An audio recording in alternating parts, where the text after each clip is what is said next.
तर आढळराव पाटलांच्या सांगता सभेमध्ये अवकाळी पावसाने धुमाकूळ घातलेला आहे। चाकणीतल्या सभेमध्ये पावसाचा धुमाकूळ बघायला मिळतोय। तर आढळराव पाटलांच्या सांगता सभेमध्ये अवकाळी पावसाचा धुमाकूळ बघायला मिळतो। आपण दृश्यांमध्ये पाहतोय अवकाळी पावसामुळे सभेला आलेल्या लोकांची मात्र तारांबळ उडालेली आहे। अधिक माहिती देतात आमचे प्रतिनिधी तुषार झरेकर। तुषार, आढळराव पाटलांच्या सांगता सभेत अवकाळी पावसाने धुमाकूळ घातलेला आहे। नक्कीच आम्ही आपण जर पाहिलं तर शिवाजी आढळराव पाटलांची सांगता सभा होती आणि त्या सभेतच खरं तर पावसाने जोरदार बॅटिंगला सुरुवात केलेली आहे। सांगता सभेला सुरुवात होत होती रुपाली चाकणकर खरं तर सभेसाठी उभ्या राहिल्या होत्या आणि त्याच ठिकाणी जर आपण पाहिलं तर रुपाली चाकणकर बोलण्यासाठी उभ्या राहिल्या आणि एकंदरीत पावसाला सुरुवात झाली। जो पाऊस खरं तर बरसतोय, सर्व नेते खरं तर पावसामध्ये ओले चिंब झालेले आहेत।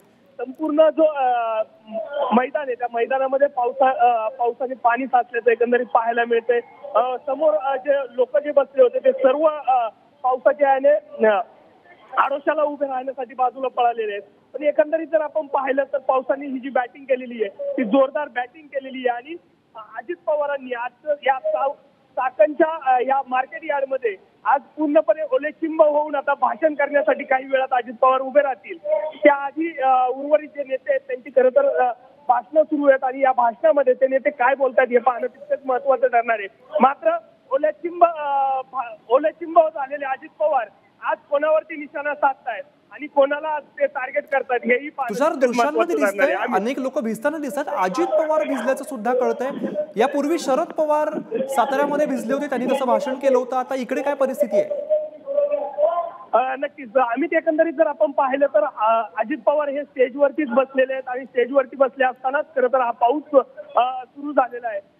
साताऱ्याची सभा आणि चाकणची सभा यामध्ये दोन्हींचा जर सभेचा उल्लेख केला तर शरद पवार ज्यावेळेस भाषणाला उभे राहिले होते त्यावेळेस पाऊस खरं तर सुरू झाला होता।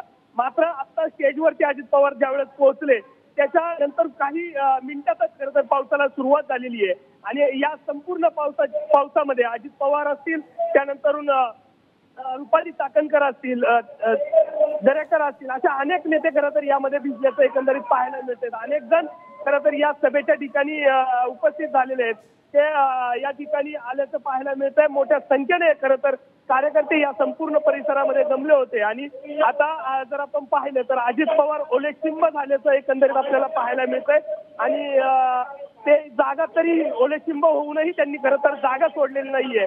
त्यामुळे आजचं भाषण अजित पवारांचं हे महत्वाचं ठरणार आहे। अमित, तुषार, या चाकणच्या सभेमध्ये अजून कोणते कोणते नेते दिसत आहेत?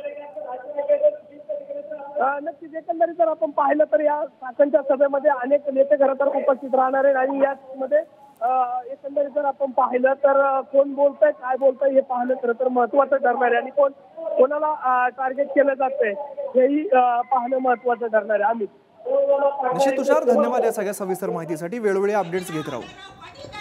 तर आढळराव पाटलांच्या सांगता सभेमध्ये अवकाळी पावसाचा धुमाकूळ बघायला मिळतो। अचानक आलेल्या पावसामुळे सभेसाठी आलेल्या नागरिकांची मात्र तारांबळ उडाली आणि स्टेजवरती आपण बघतोय सगळे नेते मंडळी पावसात बसलेले आपल्याला बघायला मिळत आहेत। अजित पवार सुद्धा स्टेजवरती बघायला मिळत आहेत।